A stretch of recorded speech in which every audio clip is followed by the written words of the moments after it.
Monsieur le Président, mes chers collègues, ce débat et ce rapport d'activité porte sur la dernière année de la mandature et il aurait été intéressant peut-être de faire un bilan de la mandature.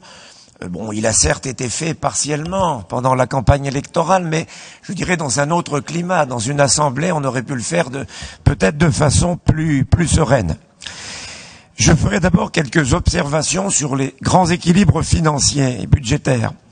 Vous rappelez la notation AA de l'agence Fitch, mais il s'agit, il faut le dire, d'une appréciation du risque d'insolvabilité à l'instant T. Il ne faut pas en tirer d'autres conclusions. Car dans le même temps, si nous reprenons les indicateurs de gestion dont vous avez décidé au début de la précédente mandature, nous devrions plutôt être en alerte. Rappelons de quoi il s'agit. Le premier indicateur était le taux d'épargne brute par rapport aux recettes de fonctionnement. Vous l'aviez fixé à 30%. Il est pour 2015 d'un peu plus de 21% et il est en dessous de l'objectif pour la 9e année consécutive. Traduction, la région ne parvient pas à dégager suffisamment de marge pour financer l'investissement, d'où le recours toujours plus important à l'emprunt. Le deuxième indicateur, c'est l'épargne disponible par rapport aux dépenses d'investissement, mais ça revient un petit peu à la même idée. Et vous aviez fixé un niveau à 50%, niveau d'autofinancement en quelque sorte, à 50%. Nous sommes cette année, en 2015, à 43%. Donc là aussi, l'objectif n'est plus atteint. Et si l'on se penche sur une période plus longue, parce que ce qui est intéressant, c'est de voir la tendance.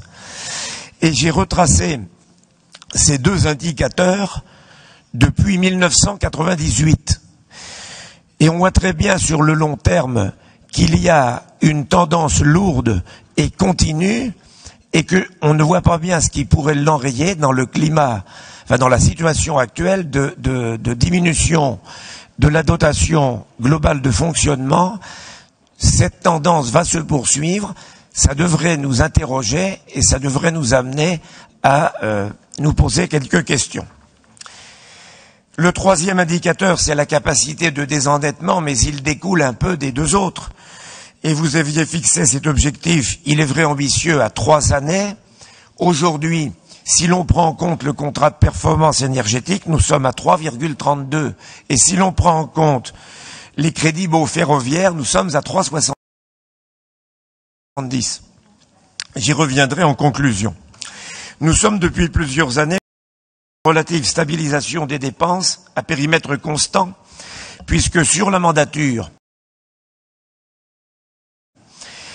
le volume global du budget a augmenté de 7,30% pour une inflation de 7,80% sur la même période. On peut dire stabilité. Pour les interventions régionales proprement dites, elles ont progressé de 4,72% sur la mandature, donc moins vite que l'inflation.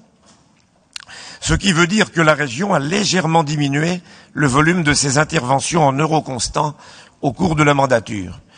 Encore une fois, cela relativise le discours volontariste affiché par votre majorité année après année, et si l'on ajoute à cela la multiplication des dispositifs et une certaine dispersion des crédits, nous avons l'impression que vous avez un pied sur l'accélérateur, un pied sur le frein, et que vous hésitez parfois sur la direction à prendre. Le tout dans une voiture dont la consommation augmente alors que le carburant est rationné. Car en effet, les recettes ne suivent pas. Et nous enregistrons pour la première fois une diminution significative des recettes de fonctionnement de 19 millions d'euros, ce qui correspond à peu près à la diminution de la dotation générale de fonctionnement.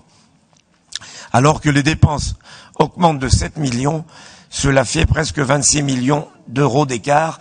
Et 2015 n'est que la première des 3 années où nous aurons à subir ces baisses des dotations. C'est ce qui explique le recours à l'emprunt. Bon, 82 millions, mais si l'on compte les restes à réaliser, on est proche de 100 millions d'euros.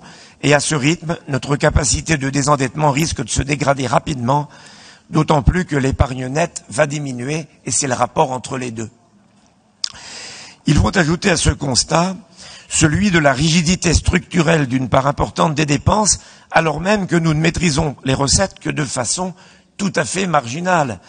On parle d'autonomie fiscale, mais très limitée, mais l'autonomie fiscale réelle est encore plus limitée que celle affichée, puisque en fait, sur les cartes grises, on peut toujours augmenter comment dirais-je, le taux par cheval, mais nous ne maîtrisons pas l'assiette, puisqu'il dépend de la conjoncture et donc du marché automobile.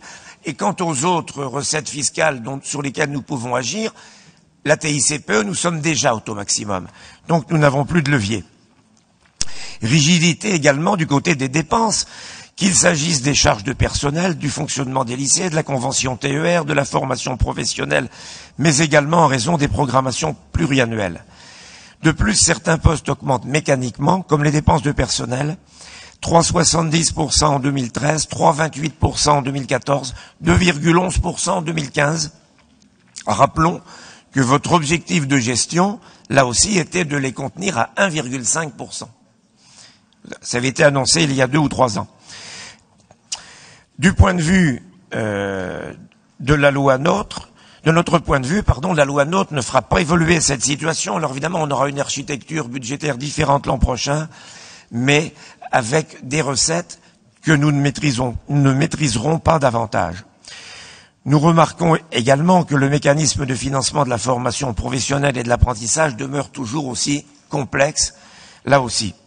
Nous devons souligner une fois encore que le total des taxes supportées par les automobilistes atteint le montant record de 293 500 000 euros si l'on ajoute les cartes grises et les différentes dotations basées sur la TICPE. Il y avait celles que l'on connaissait déjà, auxquelles on a rajouté des tranches de TICPE pour financer aujourd'hui l'apprentissage, la rémunération des apprentis, etc., etc. On arrive à 293 500 000 euros, plus de 32% des recettes de fonctionnement. Si demain nous allons tous à vélo, je ne sais pas comment on pourra financer les TER et bien d'autres politiques régionales. La mobilisation de la région au service de l'emploi et du développement économique, mise en avant dans le rapport d'activité, mérite un commentaire, même si nous aurons l'occasion d'y revenir. Enfin, si nous en avons parlé au sujet avec la communication sur les aides économiques. En effet, le chapitre économie-innovation ne représente que 4,19% de l'ensemble des dépenses, en réalité 3,24% hors CAPASO, avec des taux de réalisation divers que nous n'aurons pas le temps de commenter, mais qui mériteraient d'être analysés. Sur l'apprentissage qui vient d'être évoqué, alors on nous a dit qu'il y a une légère progression du nombre d'apprentis. Malgré tout, le taux de réalisation n'atteint que 95,9% en tenant compte des restes à réaliser, sans quoi il n'est que de 91,8%. Pour la culture hors reste à réaliser, nous sommes à 80,2% de taux de réalisation, ce qui relativise les critiques dont nous sommes parfois logés lorsque nous proposons des amendements qui, à l'expérience, à la lecture du compte administratif, se révèlent réalistes. Un mot sur les contrats territoriaux, nous y reviendrons à la DMA, mais il nous apparaît à la lecture du compte administratif un écart significatif entre les contrats d'agglomération réalisés à 122% et les contrats ville moyenne réalisés à moins de 54%, ce qui illustre les difficultés rencontrées dans cette strate de collectivité, mais ce n'est pas pour autant qu'il faut utiliser les crédits non encore engagés à d'autres fins qui n'étaient pas prévues dans le contrat. Globalement, nous pourrions reprendre les mêmes observations que pour 2014, tant la structure du budget a peu évolué. Le rapport d'activité pêche toujours par l'absence d'une analyse objective des actions de la région, au profit d'une présentation qui relève un peu de l'autosatisfaction dans tous les domaines. Le tout dans une présentation assez confuse, avec de regroupements parfois discutables, et qui rendent difficile la comparaison des chiffres. En conclusion, nous pourrions dire que le compte administratif conforte notre analyse des politiques régionales. Il pose aussi sur le long terme la question du financement des investissements, car une projection de la tendance actuelle nous amènerait en fin de mandature à une épargne disponible inférieure à 100 millions d'euros, si l'on poursuit la tendance sur 5 ans, pour un endettement aux alentours de 900 millions d'euros. Je vous laisse vous-même calculer le taux, la capacité de désendettement et la notation qui risquerait de s'en suivre. Je vous remercie.